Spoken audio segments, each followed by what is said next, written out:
Alright guys, so I just want to give out some pretty crucial information because I don't see any YouTube videos on it. Sorry about the wind.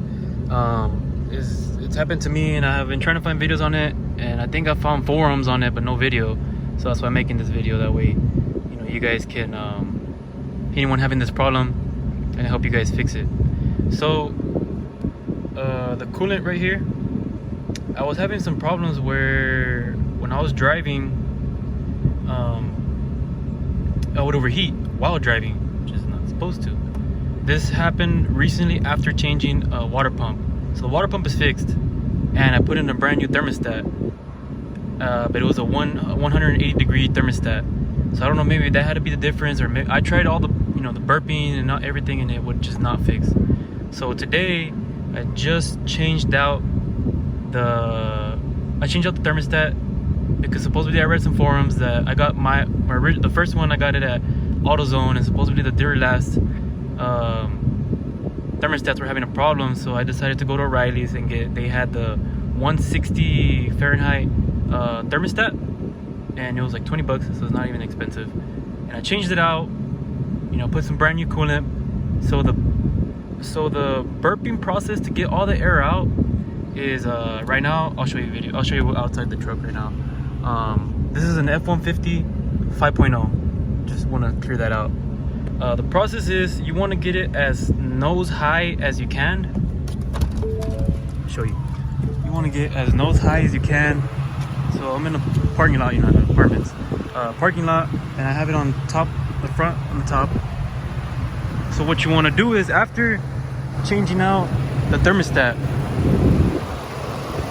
okay, my level's still going down. Once you change the thermostat, you want to put your new coolant.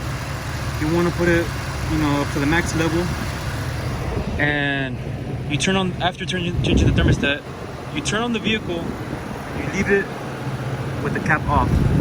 Make sure you leave the cap off. And when you turn it on, when you turn on the truck, you want to make sure your AC is on. You want to put it to the highest level on heater, and you want to put it on the max flow. So max flow.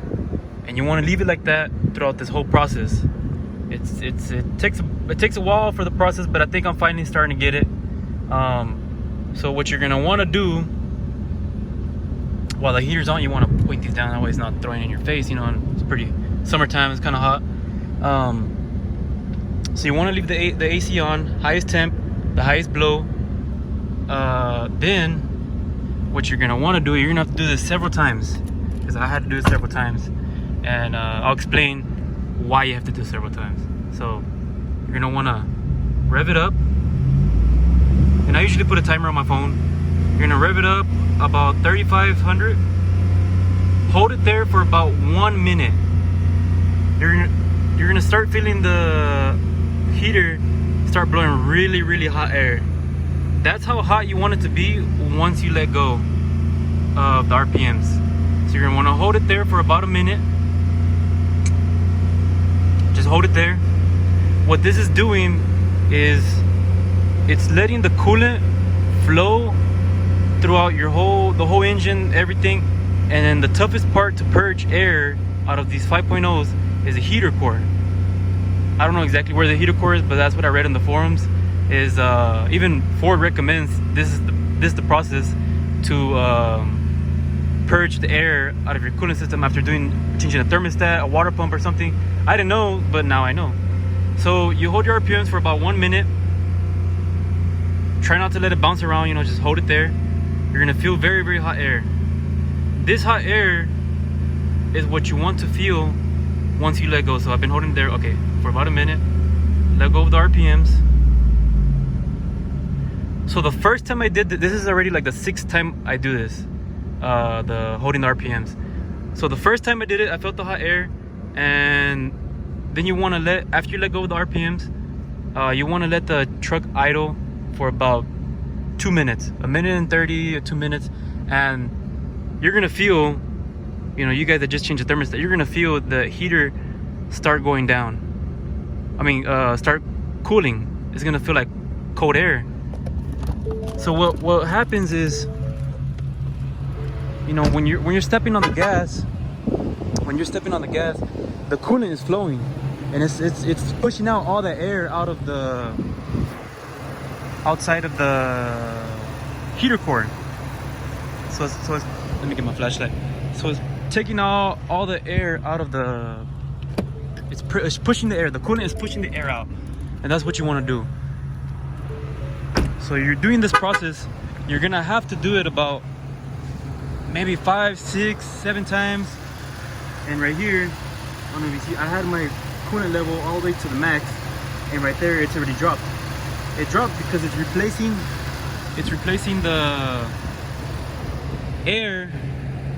It's replacing the air with coolant, and that's what you want, you know, get all the air out. So that way you don't have any heating problems, any heating conditions. So you're gonna let it idle for, you know, like I said, a minute or two, and then you're just gonna repeat the process. You hold your RPMs to 3,500. Remember, you gotta make sure your heater is on and your AC is full blown with the heater at the highest temp. Do not, and I repeat, do not turn on the truck with the cap off on the reservoir with the heater, with the AC off, period. I'm telling you, because of, you know, I had to learn the hard way. It overflowed and it spilled all over, and you don't want that. As long as you have the AC on, it will not spill over. So I'm gonna go refill it, because this is right now the heater is blowing hot, and that's what you want. After the 2 minutes that you let it idle, and if you still feel it, you know, I think after the 3rd time or 4th time, it was not blowing cold air no more. It was blowing kind of just warm air, but it's not supposed to be warm. You're at your highest temp. It's supposed to be really hot. So right now it's already blowing. Since this is like the 6th or 7th time that I've done this, holding the RPMs, it's already throwing hot air, which is where you want it at. So what you're gonna do is fill it up again. I'm gonna fill it up. I'm gonna do it one more time, just for measures. I'm gonna add some more, maybe around a little bit more above than the minimum, a little bit above the minimum. Let me do that. Give me a minute. I'm gonna add some more real quick.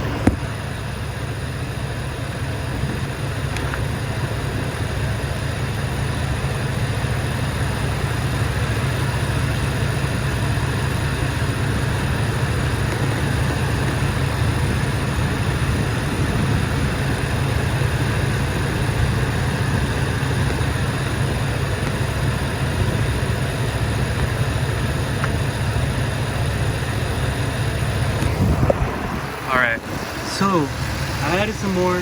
It's not all the way at the max line, but I added some more. And I'm gonna do it one more time, that way you guys can see. And throughout this whole process, you're revving the engine and holding those RPMs. You want to leave the cap off. I know I'm talking a lot, but this is just, you know, I'm trying to help you guys out, because no one really helped me. There's no video out, so that's why I'm making this video. That's why you guys can have a video. I was just searching forums for the longest time, and that's what I'm gonna do right now. So, like I said, hold RPMs 3,500 for about 1 minute. Put your timer on your phone and hold the RPMs for 1 minute exactly. So you want to hold them there around 3,000. Hold it there for 1 minute, and this is helping purge out all the air. Once you're all done doing it, once you let go of the RPMs, and you've done it maybe several times, like 5 or 6 times, and you feel hot air blowing the way it is right now, while you're holding RPMs, you feel it that hot while it's on idle, that means most of the air is already purged. So what you're gonna do after that, you're gonna cap the reservoir again. You're gonna cap the reservoir, put the cap back on, close the engine bay, and you're gonna drive around. You're going to drive around, maybe go to the store or something, then come back and go home, park the truck, and do not turn it on at all. Let it cool down. you want the engine to be cool. So what I'm gonna do is I'm gonna go to the store right here real quick, drive around, you know, and then come back home, and I'm going to, okay, I've been a minute. So I'm going to drive around, come back, turn off my truck, and I'm gonna let it idle. I'm going to let it idle. I mean, not let it idle, sorry. I'm gonna turn it off, and I'm not gonna open the cap until tomorrow morning once the engine is completely cool. So that process of opening it up the next morning, you know, once the engine is completely cool, once you open the cap, it's gonna relieve the rest of the air that's in the system, and you just fill it up to a little bit above the minimum line, and that's it. That should purge completely. I should not have any problems. I will get an update tomorrow morning after, and I'll put the video up, that way you guys can see, and I should not have any heating up problems whatsoever anymore. Thank you guys.